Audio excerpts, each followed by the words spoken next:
내가 너희 중에서 예수 그리스도와 그의 십자가에 못 박힌 것 외에는 아무것도 알지 아니하기로 작정하였습니다. 네. 그래서 이제 오늘 말씀의 제목이 이 바울이 만난 보배.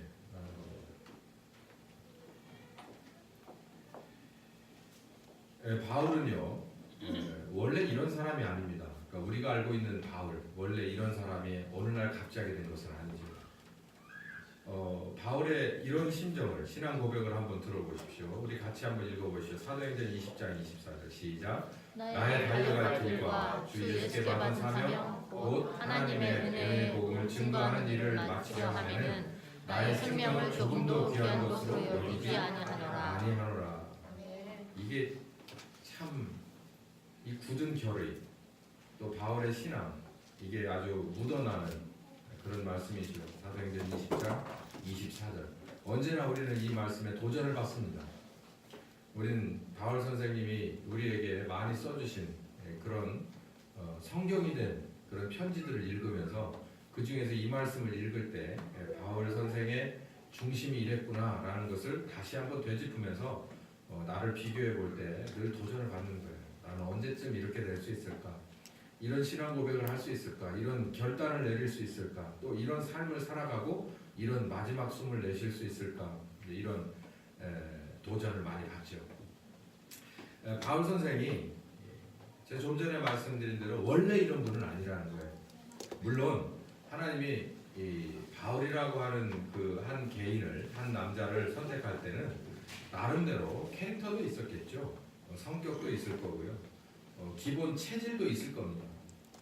그런데 원래 이렇게 세상 사람들이 볼 때 한쪽으로 모나게 완전히 치우쳐버린 하나님 쪽으로 완벽하게 치우쳐버린 목숨까지 걸어버린 한순간 한순간을 다 하나님 앞에 맡겨버린 이런 사람은 아니었다는 거예요. 근데 오늘 이 사도행전 20장의 이 결의가 결국은 로마에서 순교하게 되는 첫 시작이었습니다. 그리고 나서 에베소 교회 사람들을 이 만남 뒤에 이제는 예루살렘으로 가서 잡히고 그리고 험난한 과정을 겪어서 로마에까지 가서 결국 로마에서 나오지 못하고 죽게 되죠. 자, 이런 바울 또 이 믿음의 출처와 또 이렇게 된 이유는 뭐가 있을까? 누가 이렇게 만들었을까? 이걸 좀 우리는 깊게 생각해 봐야 됩니다. 그래서 오늘 말씀의 제목이 바울은 보배를 만난 사람이에요. 뭔가 특별한 것을 아무거나 보배라고 얘기하지 않잖아요. 야, 이 세상에 이건 정말 보배다, 보배스럽다 이렇게 얘기하잖아요. 바울이 뭔가를 만났어요. 이제 본인도 얘기했지만 이 질그릇에 보배를 담았다. 나는 깨져도 상관없지만 내게 담은 이 보배만은 절대 포기할 수 없다. 이제 그 보배가 뭐냐는 거예요. 자, 그러면 일단 사울이 어떤 사람이었는가부터 되짚어갈 필요가 있습니다. 이 바울이 원래 이름이 사울이죠. 사울은 어떤 사람이었을까요? 빌립보 3장 4절부터 6절까지 빌립보서에 이제 감옥에 들어가 있으면서 이제 빌립보 교회에 편지를 썼습니다. 근데 본인의 옛날을 잠시 회상을 하고 있어요. 하고 싶어 한 게 아니라 뭔가를 비유를 들기 위해서 했거든요. 이런 분이었다라고 하는 게 본인의 요즘 말로 스펙이 쫙 나와 있는데 나는 8일 만에 할 일을 받았고 여러분 이 성경을 읽으실 때 좀 이렇게 누가 그러더라고요. 입체적인 사고를 하세요. 입체적인 사고. 그러니까는 단편적인 사고는 뭐냐면 그냥 읽고 그런가 보다 하고 넘어가는 거예요. 그러니까 이렇게 1차원적으로 1인칭의 시점에서 성경만 보지 말고 옆에서도 보고 위에서 아래로도 내려보고 이렇게 뒤에서도 바라보는 이런 게 필요합니다. 다 저의 앞면만 보지 않으시잖아요. 그 사람의 전체를 보고 속을 보고 그 사람이 써놓은 글을 보고 이렇게 해서 그 사람을 판단하듯이 이 성경에서 어느 한 이 구절을 읽을 적에 성경을 입체적으로 볼 필요가 있다는 얘기죠. 그러니까 예를 들면 난지 8일 만에 할례를 받았다는 얘기를 왜 굳이 했겠냐? 그렇지 않은 케이스가 더 많았기 때문이죠. 그러니까 8일이라고 하는 그 8일은 율법에 나와 있는 숫자입니다. 그 안에 반드시 해야 되는 건데 그렇지. 하나님과 그 율법에 관해서 뭔가 관심이 있고 사랑하는 것이 아니면 그 날짜를 꼭 지키지 않잖아요. 그러니까 나는 난지 8일 만에 할례를 받았다는 본인이 할례를 받은 것이 중요한 게 아니고 본인을 낳아줬던 부모님이 어떤 상태였는가라는 걸 알려주는 거죠. 그러니까 나는 이렇게 말하는 거예요. 이 얘기는 나는 정말 아주 스탠다드 부모님, 히브리인 다운 부모님, 철학을 가지고 있었고 신앙을 가지고 있었고 그런 인격을 가지고 있었던 부모님에게서부터 났다. 그러니까 자기의 집안을 얘기를 하고 있는 거죠. 8일 만에 할례를 받았다. 이거 응애하고 나왔는데 엄마 나 열흘쯤 됐으니까 병원에 가야 되는 거 아니야? 이렇게 얘기할 어린애가 어디 있어요? 그건 다 부모의 믿음과 부모의 철저한 신앙으로 이렇게 된 거죠. 두 번째는 이스라엘의 족속이다. 그 중에서도 나는 베냐민의 지파다. 이건 또 뭘 의미할까요? 그 당시에 이스라엘의 족속이고 베냐민의 지파다라고 얘기한다는 것은 그렇지 못한, 그러니까 족보가 불분명한 사람들, 그러니까 피가 섞여서 이민 가고 피가 섞여서 이 사람을 정말 이스라엘이라고 말할 수 있을까? 국적이 이스라엘이라고 말할 수 있을까? 그 중에서도 베냐민의 지파라고 얘기할 수 있을까? 그럴 정도로 많이 혼란스러웠던 세상이라는 얘기죠. 그런데도 불구하고 자기의 조상들은 정체성을 분명히 했다는 거예요. 다른 나라 이방인들과 피를 섞지 않고, 그리고 혹시 지역을 떠나 있을 수는 있지만 이스라엘 사람으로서 베냐민 지파로서 분명한 캐릭터를 지키면서 혈통을 지키고 그리고 지켜야 될 것들을 다 지켜가면서 살던 그런 조상들이었다. 나는 그런 집안 사람이야. 그건 뭐냐면 그렇지 못한 사람들이 시류에 편승해서 그냥 대충 살아가는 사람들이 많았는데 나는 그렇지 않은 선골이었어. 이 말이에요. 똑같은 거예요. 그 율법을 보자. 율법으로는 나는 바리새인이야. 그러니까 율법을 목숨처럼 여기고 정말 한 발자국 걷는데도 생각하고 걷는 사람들.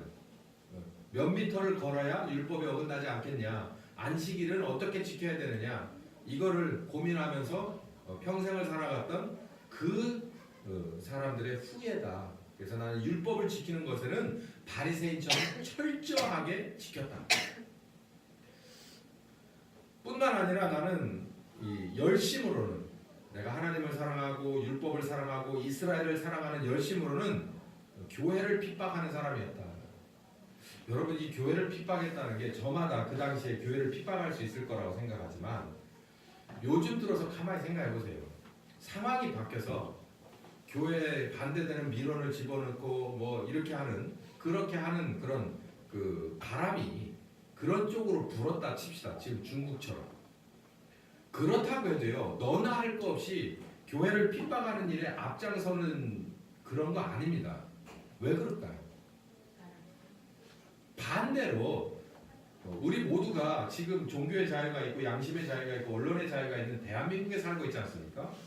그리고 난 신자라고 얘기하잖아요. 목사하고 전도사하고 집사하고 그렇게 얘기하잖아요. 그런데 교회를 선전하고 예수님을 선전하고 하나님을 선전하는 전도의 일을 하는 사람은 몇 프로가 될까요? 교회가 예를 들어서 100명이 있어요. 1000명이 있어요. 10,000명이 있어요. 그 중에서 정말 조끼 입고 다녀가면서 내 생업을 줄여가면서 시간을 줄여가면서 전도에 앞장서는 한쪽으로 완벽하게 치우친 사람이 얼마나 될까요? 적죠.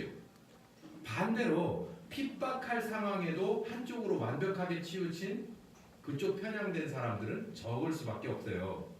왜 그럴까요? 적을 만드는 거기 때문에. 적을. 모난돌이 적 만든다고 하죠.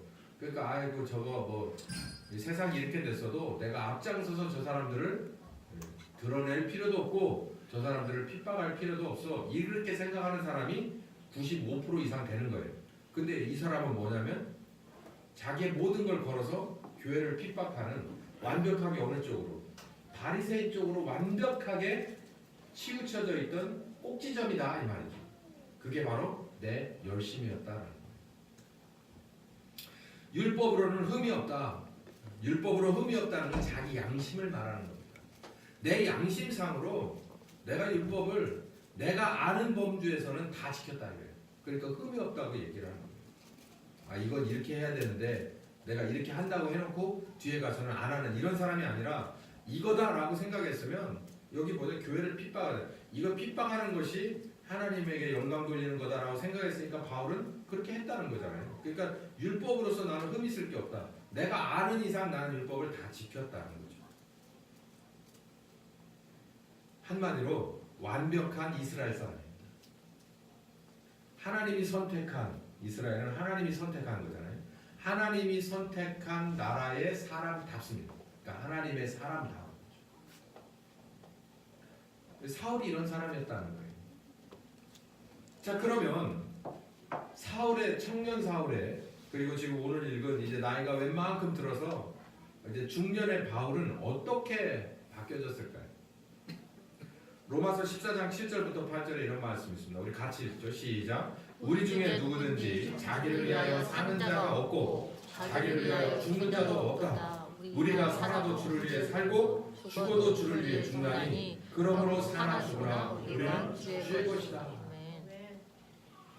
젊은 때 사울은 이스라엘의 사람이었습니다. 하나님이 선택한 백성 다운 사울이었어요.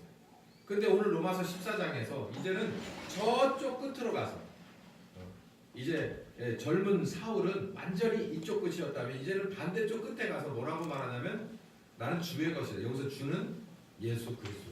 나를 위해서 십자가에 죽으신 예수 그리스도의 것이다.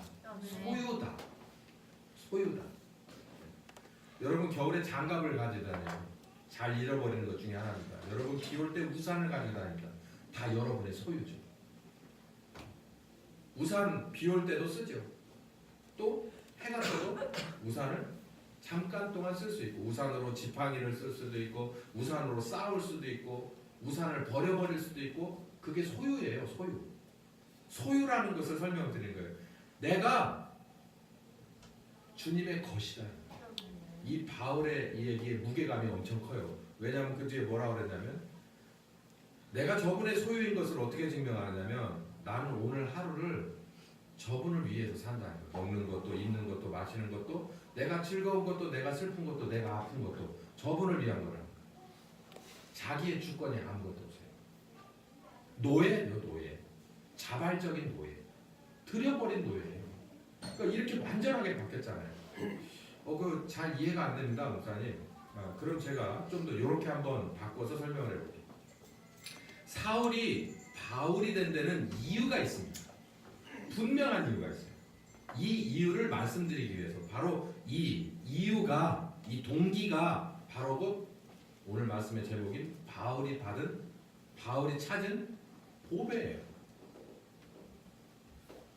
이 사울이 바울이 되게 된 데는 그냥 적당한 이유 몇 가지 가지고 된 게 아니에요.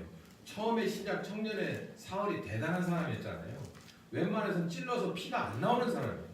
부족한 게 아무것도 없고 어디 이 흠잡을 만한 게 없는 사람이에요. 그런 청년이고 그리고 가말리엘에게 공부를 했어요. 그래서 아주 지력으로도 따라갈 자가 없고 정말 어디를 구석을 찾아봐도 하나 구석진 데가 없는 사람이죠. 근데 이 사람이 모든 것을 아까 읽은 이 빌립보서에 보면 다 배설물로 여기고 예수님의 소유로 종으로 자발적인 종으로 자기를 던져버렸단 말이에요. 뭐 때문에 그랬을까? 이 이유가 여러분에게도 이유가 되기를 예수님의 이름으로 축원합니다. 네. 저희가 이걸 어떻게 말로 여러분을 꼬여야 될 텐데 참 걱정입니다.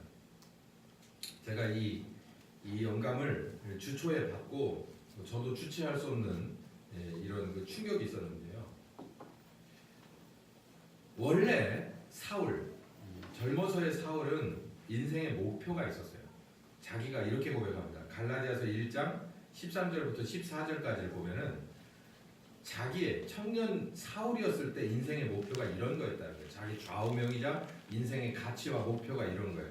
읽어봅시다. 시작. 유대교를 지나치게 믿어 조상의 유전을 따름에 열심히 있었고 교회를 핍박하는 것을 증거로 삼았다.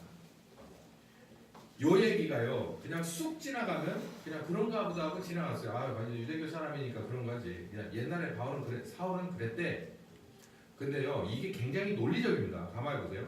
유대교를 지나치게 믿었다. 유대교가 뭔가? 아까 얘기했잖아요. 나는 8일 만에 할례를 받고 히브리인 중에 율법을 지키고 나는 흠이 없는 사람이다. 이런 얘기를 하잖아요. 유대교는 기본이 뭐냐면 하나님께 받은 선택에 관한 교리가 있어요. 이건 그들에게 있어서 자부심이자 목숨입니다. 그게. 그러니까 어찌 보면 다른 이 선택받지 못한 타민족으로 봤을 때 유대인들이 굉장히 교만하죠.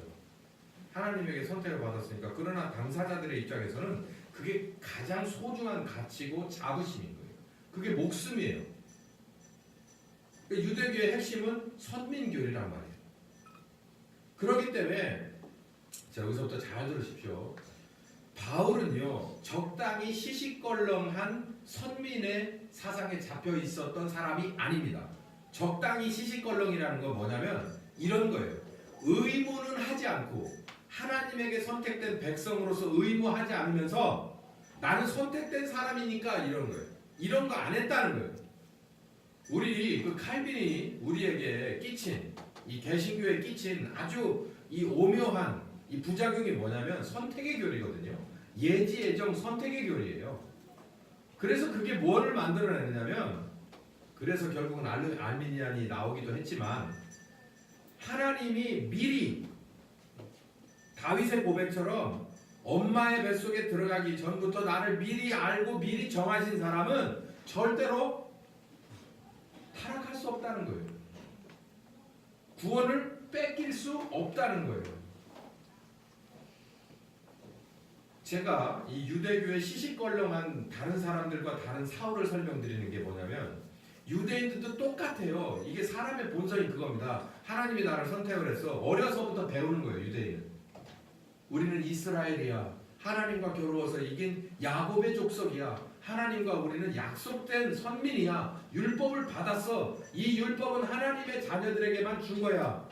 그분은 우리의 하나님이고 우리는 그분의 백성이야. 우리는 제사장 나라야. 라고 하는 자부심이 끌어오르는 사람들. 그걸로 사는 사람들이라니까. 전쟁에 나가도 그걸로 나가고 즐겁게 파티를 해도 그 이름을 위해서 파티를 하고 이런 사람들이에요. 그런데 시시껄렁한 교만한 선민주의에 빠진 유대교인이 아니라 사울은요 의무를 다한 사람입니다. 의무가 뭐예요? 율법을 지키는 거잖아요. 그래서 율법으로는 나는 바리새인이라는 거예요. 미터까지도 죄 가지고 율법을 지킨 사람, 의무를 다한 사람이죠. 그러니까 안과 밖이 같은 사람이에요. 자기는 진짜 선민으로서 하나님의 선민다운 율법을 지키는 거예요. 그 인격이 돼 있던 사람이에요. 그게 바로 유대교를 지나치게 믿어서 유전을 따름과 교회를 핍박하는 것을 증거로 삼았다. 그렇기 때문에 교회를 볼 수 없었던 겁니다. 왜냐? 어느 한 인간이, 어느 한 나사렛의 청년이 하나님의 아들 곧 메시아라고 주장하는 그 꼴을 볼 수가 없었다는 거예요. 자요, 여기에 요점이 있습니다. 왜 볼 수 없었을까요? 처음에는. 근데 왜 나중에는 그분 때문에 모든 것을 자발적으로 드린 노예가 됐을까요? 사울이 젊어서 자기가 열심히 선민다운 하나님의 백성다운 율법으로 자기 안과 밖을 지키면서 여기에 나온 대로 증거로 삼으면서 살아갈 때와 예수님을 만났을 때와 차이가 있었기 때문에. 자, 한번 제가 써놓은 거니까 유대교를 믿으면요 당연히 조상들의 유전을 따를 수밖에 없죠. 그렇죠? 나는 하나님께 선택된 사람이야. 그러니까 난 대충 살아. 이럴 수 없잖아요. 그러니까 우리 조상 대대로 우리에게 하나님의 백성은 이렇게 살아야 돼 라고 하는 유전을 지킬 수밖에 없는 거예요. 그 유전을 따라가는 것이 결국은 교회를 핍박하는 거예요. 한 인간이 어떻게 메시아라고 주장할 수가 있어? 너는 불경건의 극치고 신성모독의 극치구나. 그 스승의 그 제자구나. 그래서 교회를 다 산산이 부서뜨리는 일을 할 수밖에 없는 거예요. 이거는요 지극히 당연한 겁니다. 당연한, 뭘 모를 때까지. 예수를 만나기 전까지는 사울처럼 반응해야 되는 거예요. 네. 우리 오늘 특송해준 제가 우리 조남식 형제를 좋아합니다. 유튜브로 실명이 나가겠네. 제가 처음 제가 이래저래 해서 만났을 때 뭘 봤냐면 사울의 젊은 모습을 본 것 같아요. 저 중심 속에 우리 주님 들어가시면 바울과 같은 중심이 나올 가능성도 있어 보여. 이제 그걸 봤어요. 그게 뭐냐면 어느 한쪽이든지 논리 정연하고 일치성이 있는 것은 좋은 거예요. 신자라고 하고 내가 직분을 받았다고 하고 그렇게 답지 못한 행동을 하면서도 합리화하는 건 사울답지 못한 겁니다. 근데 사울은 그렇지 않았어요. 하나님이 나를 선택했다고 부모 때부터 8일 만에 할례를 정갈하게 받고 또 교육을 시키고 율법을 외우게 시켜서 성년식을 통과한 다음에 가말리엘을 붙여서 공부시키면서 또 본인 스스로도 스승에게 배운 유전들을 잘 지키면서 왜 이렇게 할 수밖에 없는 거구나, 이렇게 해야 하나님의 백성다운 거구나 라는 것을 느끼며 배우며 깨달으며 살이 되고 피가 돼가면서 그렇게 살은 사람이에요. 그러니까 결과가 뭐냐면 교회를 핍박할 수밖에 없는 결과가 난 겁니다. 다른 사람들은 정치적인 이유로 그렇게 할 수 있었지만 사울은 그렇지 않은 것을 지금 고백하고 있어요. 내가 배운 이상 교회를 핍박할 수밖에 없었다. 인간 예수를 그리스도로 받아들일 수가 없었다. 그런데 그리스도로 받아들이고 나서는 사울이 자기의 모든 것을 다 버려요. 예수님을 만나고 나서 바뀐 것은 무엇일까?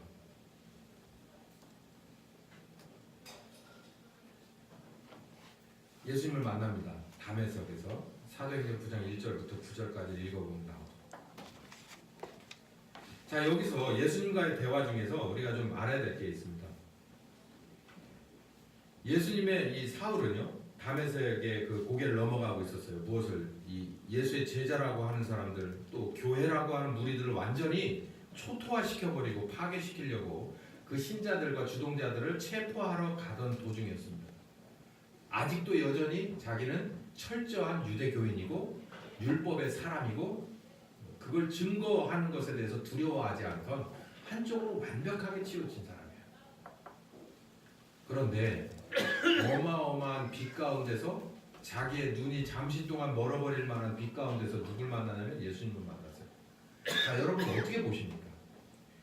여러분 어디에서 그냥 간증을 들으면, 옛날에 우리 어렸을 시절에 간증을 들으면 그런 분들 많잖아요. 그래서 갑자기 회심한 분들 있잖아요. 저는 그런 아주 특별한 경험도 중요하다고 생각을 하는데, 전 바울이 그 어마어마한 빛 가운데서 그런 체험을 해서 바뀌었다고 생각하지 않아요. 바울이 여기서 한마디로 말해서 완벽하게 깨져버립니다. 뭐가 깨지냐면 자기가 여지까지 최선이었고 옳았다라고 생각했던 그 믿음과 행동들이 모두 깨져버리는 거예요. 자, 뭐가 깨졌냐면 바울이 이렇게 물어봅니다. 당신은 누구십니까? 그러면 뭐라고 대답하냐면 네가 핍박하는 예수다. 그리고 나서 별다른 대화가 없어요. 근데 이게 도대체 어떤 충격이 있었을까? 눈이 멀 만큼 막 환한 빛을 난생 처음 봤으니까 충격이 있었을까? 아니에요. 그게 아니에요. 예수님이 십자가에 죽었잖아요. 죽은 거 알잖아요. 사울도 알아요. 그런데 그분이 나에게 나타났다. 이 뒤에도 바울 서신에 보면 예수님을 만났던 그분이 나에게 보이셨다 이렇게 고백을 하고 있거든요. 그러니까 부활하셔서 나를 만나서 부활하신 자기를 보이셨다. 어느 말투하고 비슷하죠? 요한의 말투하고 비슷합니다. 요한이 예수님이 부활하신 뒤에 제자들에게 보이셨다 이렇게 얘기했거든요. 똑같이 자기에게도 부활하신 예수님이 보이셨다라고 얘기해요. 여기서 요점은 뭘까요? 부활입니다. 부활. 자기는 이렇게 생각했어요. 나는 유대교의 완벽한 사람으로 율법으로 흠이 없는 사람으로 교회를 핍박하는 건 당연한 거고 핍박을 받는 예수와 그 제자들과 교회는 깨져 마땅하다. 이렇게 되면 끝날 거라고 생각을 했어요. 예수는 이미 죽었고 뭐 누명을 썼든 뭐랬든 십자가에 매달려 죽었고 끝났을 거라고 생각했어요. 부활했다고 하는 얘기는 그냥 헛소문일 거라고 생각했어요. 그런데 부활하신 예수가 자기에게 보이셨다는 거예요. 네가 핍박하는 예수다. 이 얘기는 얼마 전에 로마 군병에 의해서 골고다 언덕 올라가서 십자가에 비참하게 죽었던 바로 그 예수다라는 얘기예요. 자기가 여지까지 믿어왔던 것, 어떤 걸 믿었냐면 1번 나는 지존하시고 거룩하신 하나님께 선택하는 거룩한 백성이다. 만약에 예수가 이단의 괴수였다면 다시 부활할 수가 있냐는 거예요. 율법적으로 있을 수가 없는 일이죠. 어라? 그러면 예수라고 하는 사람이 도대체 누구란 말이야? 원점에서부터 다시 고민해야 되는 거예요. 두 번째, 나는 이 거룩한 하나님의 백성으로서 본분이 아니라 본분을 목숨 걸고 다 지킬 거다. 이 본분이 뭐냐? 율법을 읽고 외우고 공부하는 것.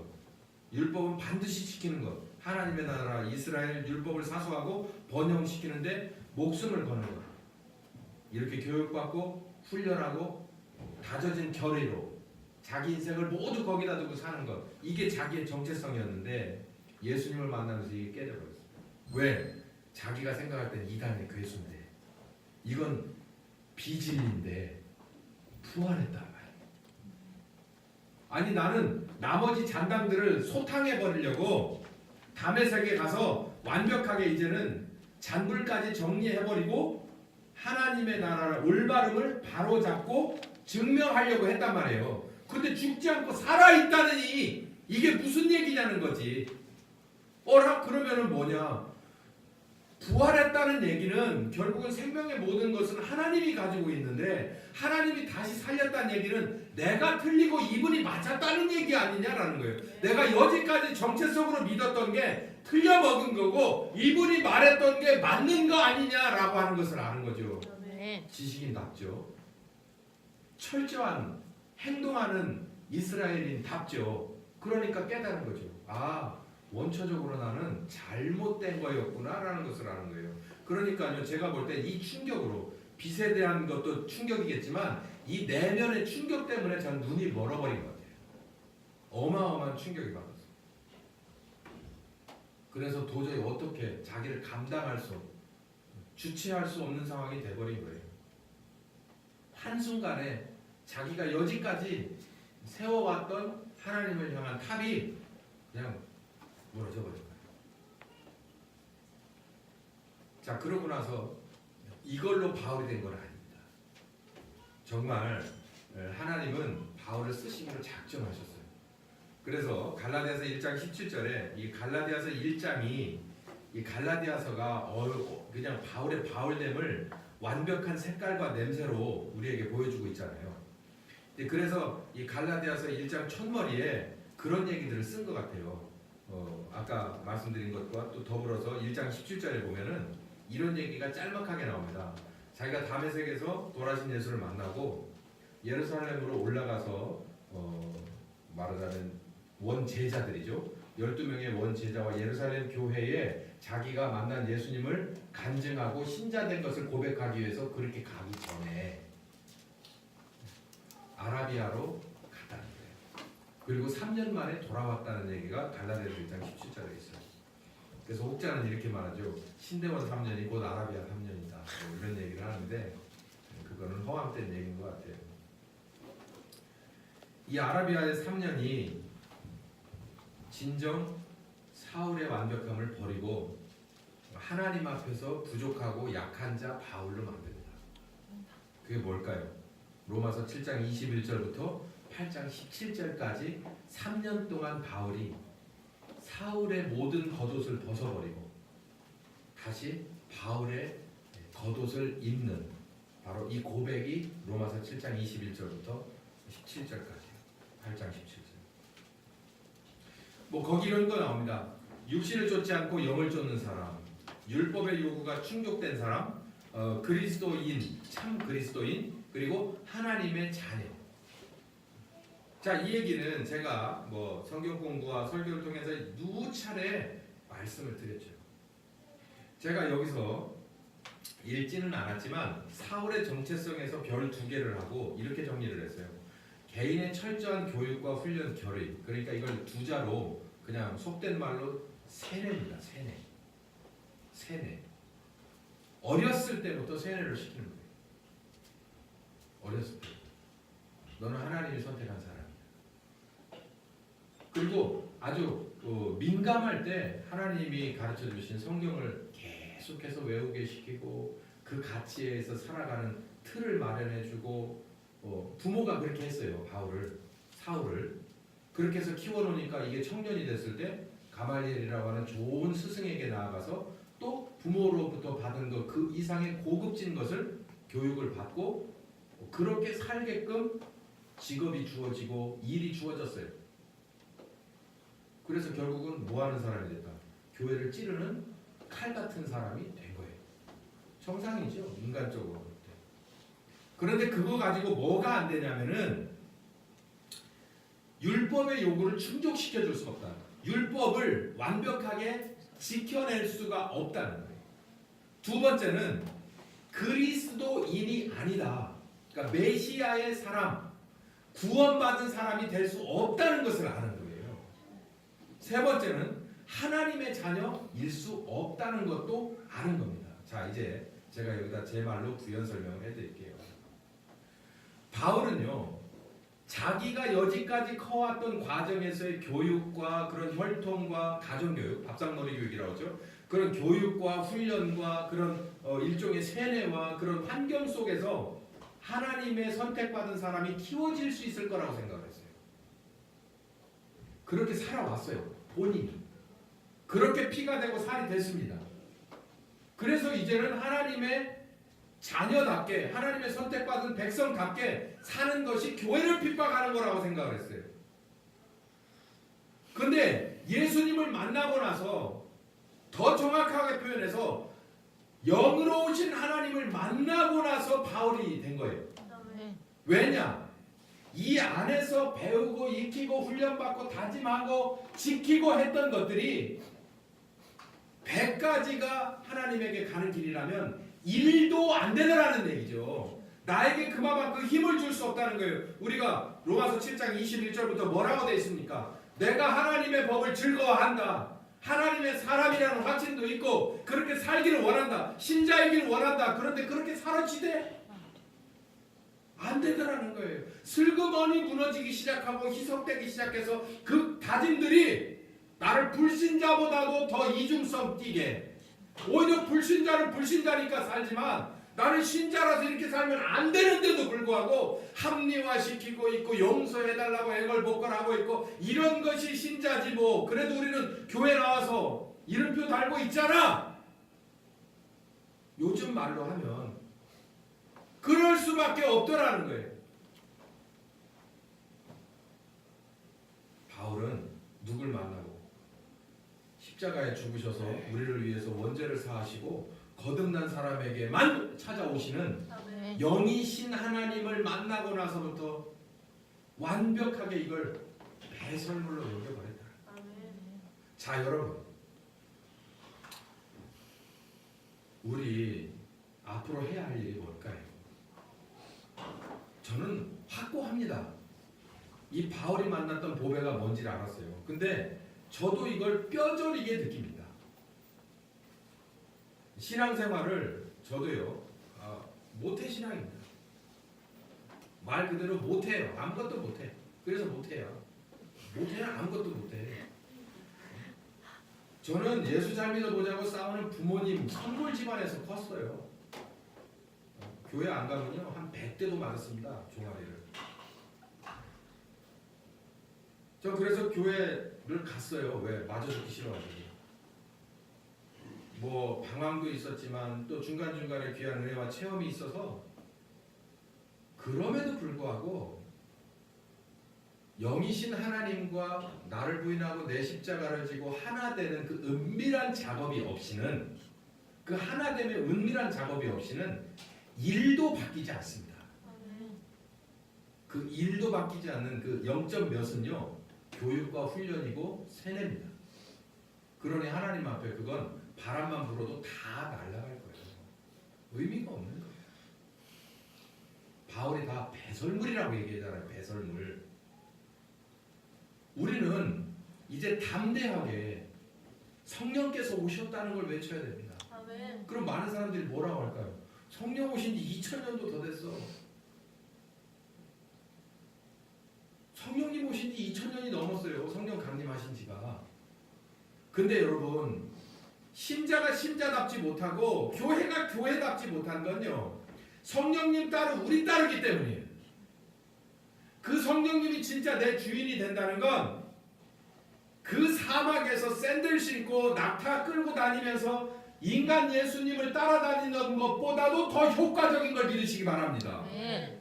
그 성령님께서 우리와 함께해서 주시는 메시지는 졸면서 들었던 제자들이 들었던 이 귀로 들었던 그것과는 달라요. 우리들의 마음속에 칼과 같이 들어오기 때문에 그 말씀 앞에서 내가 정직하기만 하면 그 말씀 앞에서 내가 잘못된 걸 인정하기만 하면 네. 우리가 바뀌어지는 거예요. 네. 그 성령님이 찌르시고 쪼개시고 걷어내시고 다시 봉합해서 돌봐줍니다. 새롭게 새살이 돋아 말씀이 피와 살이 되도록. 그게 우리 교회에서 신자들마다 이루어지지 않고 있다면 우리는 그 일을 해야 돼요. 누구처럼? 바울처럼 옛날에 거 다 버리고 이게 내 보배야 라고 생각하면서 바울이 살았던 예상하지 못하는 삶으로 우리는 접어 들어가야 돼요. 바울은 예상하지 못했던 삶을 살았어요. 두려운 삶이죠. 바울은 예정된 삶이 있었습니다. 이 말한 것처럼 선골 집안에서 태어났고 교육을 받았고 그렇게 랍 제자로서 아주 큰 스승의 제자로서 그리고 나중에 랍비가 되고 대학의 총장 정도 돼서 누구에게나 존중받고 인정받고 누구에게나 사랑받는 그런 길이 열려 있었어요. 그런데 그리스도 예수를 만남으로 인해서 또 영으로 오신 성령 하나님을 만남으로 인해서 여전히 이 바울의 본 캐릭터답게 한쪽으로 치우치기 시작하는 거예요. 신자는 한쪽으로 치우쳐야 되는 걸 믿으시기 바랍니다. 네. 바울은요 완벽하게 양쪽 끝에 사람이에요. 왜? 그럴 만한 이유가 있는데 여러분도 이걸 알게 되면 한쪽으로 치우칠 수밖에 없어요. 아멘. 성령 하나님으로 말미암은 진정한 신자의 개혁. 이 화석화된 이 종교의 자유 가운데 이 지상으로 올라와서 재산이 인정되고 신분이 인정되는 이 상황 속에 이 온실 속에서 그냥 되나 따라 되는 대로 우주승격으로 모양만 갖춘 신자와 교회들. 이제 바울이 보배다라고 나는 내 질그릇이 깨져도 상관없어. 대우 못 받아도 상관없고 니들이 나를 인정해도 상관없어. 안 해줘도 상관없어. 근데 내가 내 속에 품은 이 보배는 절대 양보할 수 없다.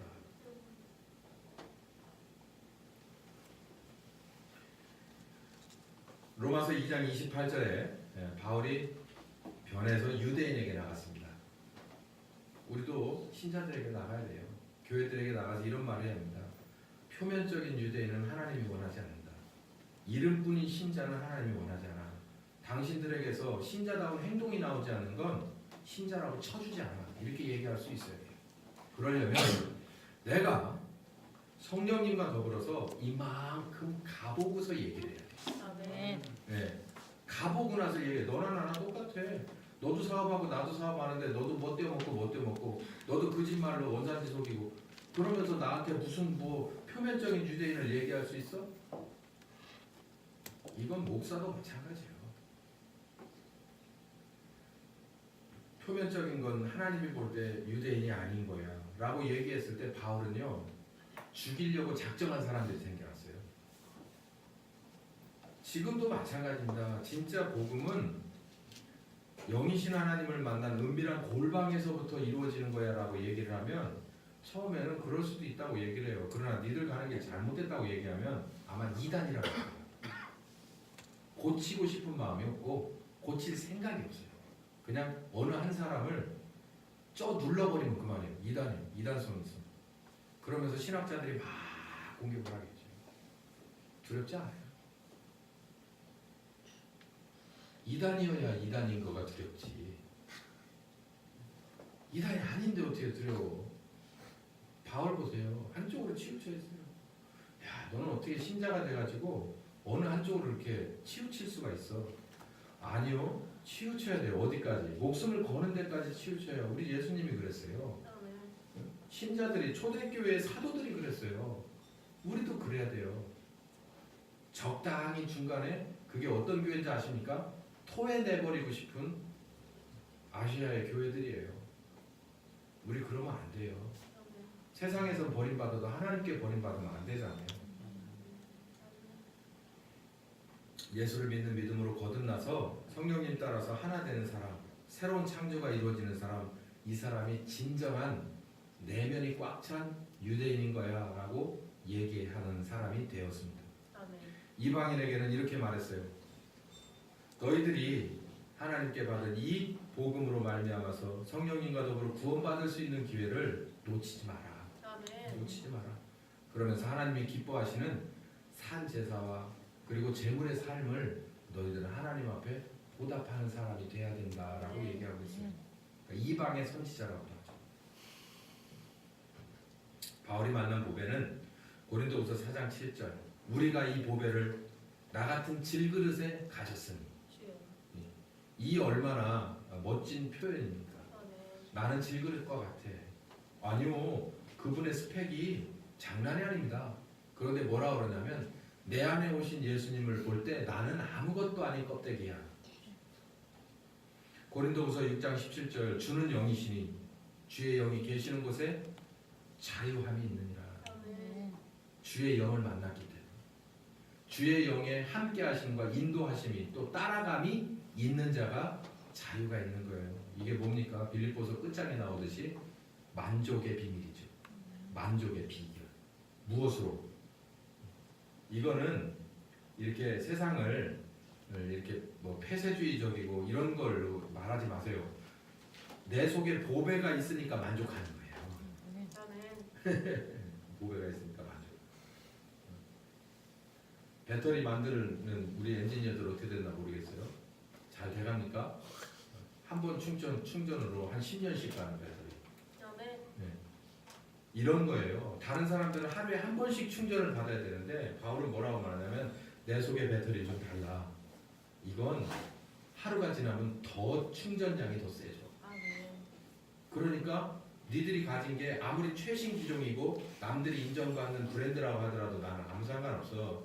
니들이 가진 건 늘 충전하고 부족하고 그렇지만 내가 가진 배터리는 오늘보다 내일이 더 좋아. 할렐루야. 이 보배예요. 이거를 굳이 말하자면 비결입니다. 만족의 비결이에요. 누구로? 예수로 말미암은 만족.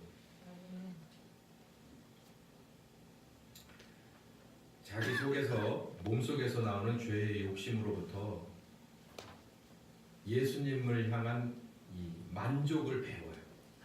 이 욕심을 없애버리고 만족으로 배울 수 있는 율법의 형식적인 신자로부터 진정한 율법을 지키며 하나님의 자녀다운 성령께서 오셔서 이끌어가는 삶이 바로 곧 자유다라는 것을 아는 거죠. 지금 우리가 생각하는 자유와는 질적으로 단어만 같은 단어를 쓰지 의미는 전혀 다른 겁니다. 여러분에게 이런 보배가 있기를 예수님의 이름으로 축원합니다. 여러분에게 이 보배로 말미암아서 완벽하게 이제 바뀐 축, 달라진 여러분들이 되시기를 예수님의 이름으로 축원합니다. 귀하신 하나님, 정말